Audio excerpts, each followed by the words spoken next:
Hey guys, welcome back to Skylanders Ring of Heroes. Now in this one we're going to be doing a bit of a beginner's guide to combat in Ring of Heroes because it is a lot different to other mobile turn-based RPGs out there. So it's a very more advanced sort of skill-based system. So we're going to go into that. But firstly, I just wanted to thank everyone who supported the channel. We just hit 5,000 subscribers today on YouTube, which I know it may not sound like much. I've been doing it for probably just under a year. So it's not the fastest growth you've ever seen, but you know, we're having fun doing it, and just thanks to everyone for the support who's subscribed, liked the videos and all that sort of thing. I really appreciate all the support that I have gotten. But yeah, into this video, I'm going to try something different with this one.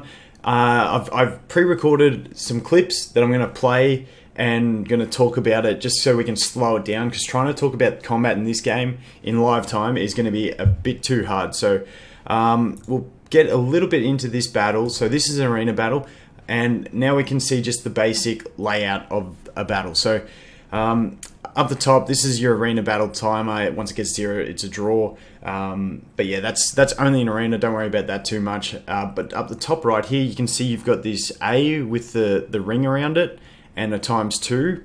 The A is the auto button. The ×2 is the speed of the battle. If you got it on auto, the computer will just basically select abilities for you. So at the start here, I'm going to click both of those to take them off because I want to do it manually. You've also got down the bottom right hand corner, you've got your villain. You can summon your villain every 30 seconds and they give you added effects. In the main part here, we've got just your main Skylanders. You can see basically their little character image here, and then they've got 2 abilities. You can select 2 abilities. Some have more than 2. Some also have passives and leader skills as well, but that's a bit further down.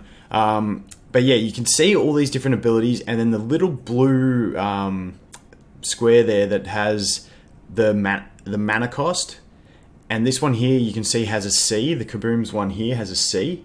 That means it's a charge skill which has no mana cost. And down here is your mana bar, which is basically fills up as you go over time. I think it's about a mana every 1 to 2 seconds.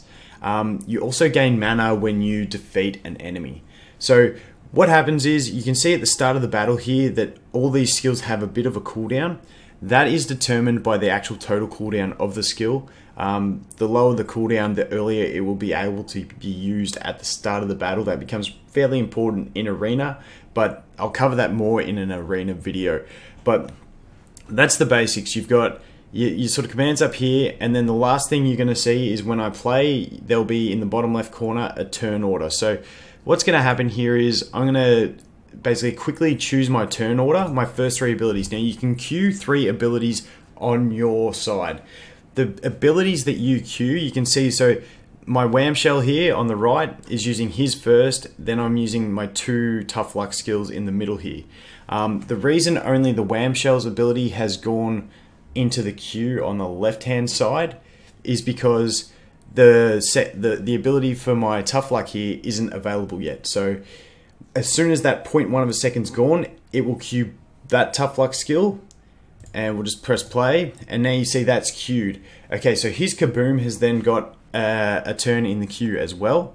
So that means that there is only a 4 turn limit in this queue. So I have to wait for that Hot Dog's skill effect to end before it will put my other Tough Luck skill into the queue. So if we watch this, the Hot Dog animation will end, and then it goes on to my Wham Shell. As soon as my skill hits 5 mana, so your ability won't go into the queue either until you have sufficient mana to do so. You can see that skill has a 5 mana cost for me, so it will wait till I get to 5 mana cost before it actually puts it into the queue. There you go, I hit 5 mana, it puts it into the queue, and as soon as an ability goes into the queue on the left hand side, the mana is drained. And if your Skylander gets defeated, then you don't get the mana back. So if you've got a Skylander that's really low and you want to use one of their abilities, but you can see that your enemy is in the queue before you, you might not want to select that. This is more so in arena, not sort of PvE grinding. But in arena, you might not want to select that skill, because if they're going to get knocked out the next turn, you've just wasted that mana. So that's where not playing on auto is sometimes good, so you can manual and see those sorts of things. But the other thing is, even when that queue's full, you can see that I can charge up my charge skill from my Kaboom here. So I've got him charging now. So you can charge up that skill at any stage as long as he doesn't have his other skill in the queue, and as long as it is obviously available. So that's the charge skill. So you can see here my Tough Luck is going to attack, and we'll just let this play through, and then I'll watch you once so I'll kill this Stealth Elf here, and I just want you to take note of my mana. So my mana at the moment is at 0. And once this Stealth Elf dies, so it's just grown to 1, but then the Stealth Elf dying has increased it to 3. So I gained 2 mana from killing the enemy.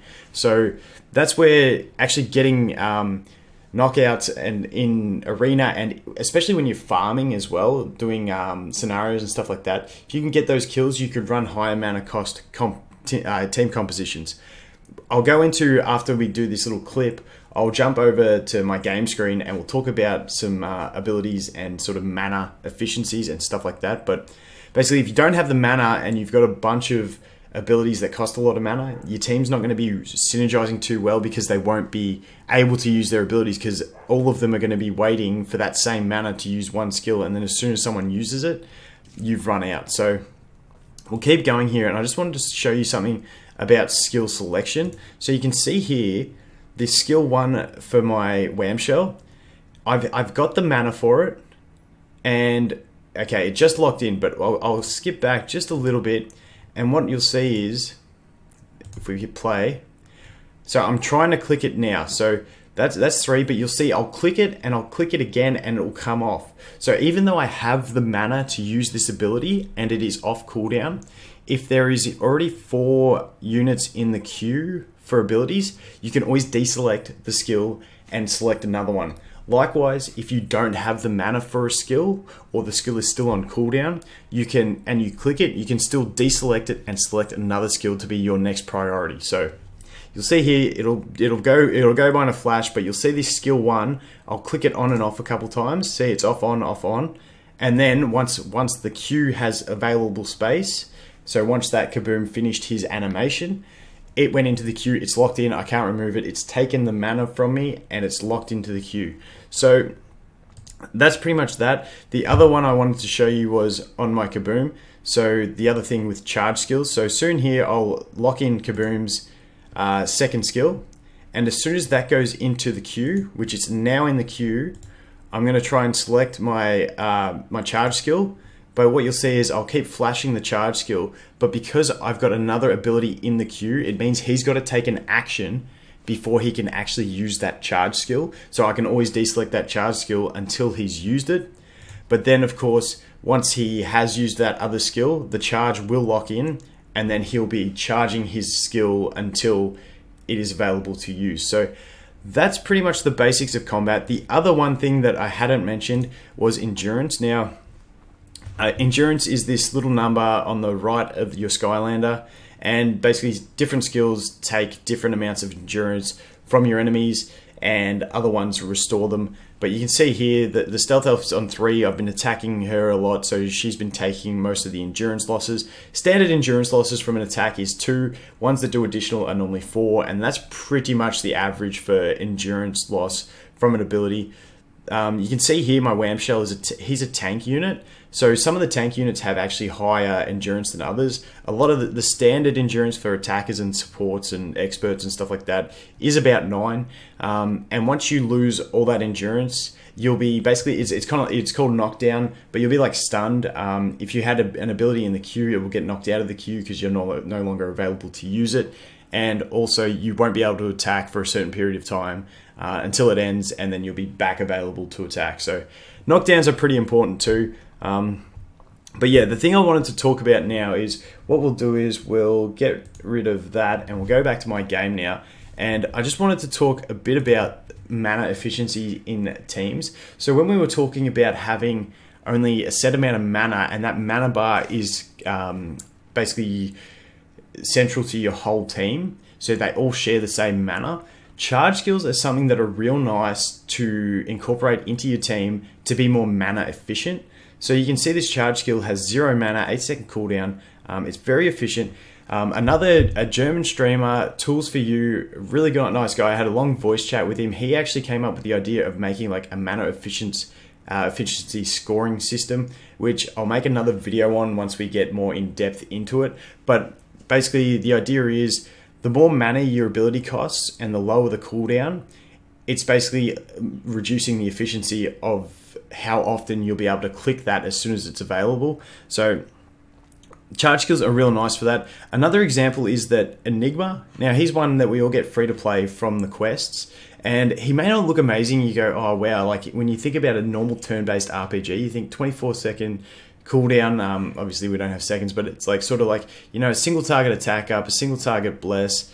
They're long cooldowns, so I won't get to use them that often. But the thing is that they are long cooldowns, but they're also 1 mana cost, which makes them super efficient. So he's basically not even using any mana from the team. I mean, that 1 every 24 seconds or 2 every 24 seconds, if you're using both his skills, is very efficient on the cost of mana. So that's why he's fantastic early game. And if you wanted to compare it to like another sort of idea, if you were to use Blades that has like a 5 mana cost on an 8-second cooldown, and use him in conjunction with Tough Luck, who has a 5 mana cost on a 5-second cooldown, unless you're killing a lot of enemies, these guys are just both going to be waiting for the same mana to use their attack, and basically you're just going to be using that 5 mana cost attack, waiting, using that 5 mana cost attack again with Tough Luck, waiting, and none of your other units will actually get a turn. That's where having team synergy to use units that have low mana cost abilities or long cooldowns or charge skills actually really comes into play a lot. A unit I really like as a healer, and I know a lot of people like it, is Light Jetpack. He's really hard to farm, so he's not really that free to play to use early game unless you do summon him. But like, this is just an example where he's got an expensive mana cost on this one, but that's sort of balanced out by the 30-second cooldown. And so it's a heal, which is a good heal. It gives a damage reduction buff to your team. And yes, it is expensive, but because you're only using it every 30 seconds, it's not neglecting the rest of your team and not stopping them from being able to use all their skills. So it's things like that you've got to consider. I might even do like a proper team building guide later on, but the basic combat system is that it's just a shared mana bar, and it's using that mana as efficiently as you can to get the skills you need to defeat your enemy. It really reminds me, combat in this game, of playing an MMORPG. I used to play a lot of World of Warcraft, and it reminds me of that, managing a DPS rotation, but you don't have to move your character. So that's why I love this style of gameplay. It reminds me of what I used to love playing before, you know, you got older and you didn't have as much time, and now I just love mobile games. But it's sort of combining my two loves of managing a DPS rotation and, you know, collecting heroes and all that sort of thing. So it's actually a really amazing combat system, and I feel like it has a lot of potential for competitive PvP because there is that extra skill base to it, as opposed to standard turn-based RPGs where it's normally if you have the speed, you get the first turn, you can sit there, think about what you want to do. This is a lot more dynamic, and you've got to manage a lot of things, looking at health bars, looking at the mana, looking at your cooldowns, and the skill queue, all that sort of thing. So it's a really interesting combat system, and I know a lot of people will struggle with it early on because it might feel like you're just pressing every button and it's not going off and you don't know what's happening. But once you get a bit more into it and you understand that the mana cost is a massive thing of your abilities, and making an efficient team will make the game much more enjoyable to manage. So I hope that pretty much sums up combat for any new players or any existing players trying to understand it a little bit better. But like I said, we might make a team building guide properly to talk about mana costs and all that stuff, and eventually get onto this mana efficiency rating system if we sort of get it ironed out a bit better to have a scoring system for your mana costs. But that's it for this video, guys. Thanks for watching, and I'll look forward to seeing you in the next one. Cheers.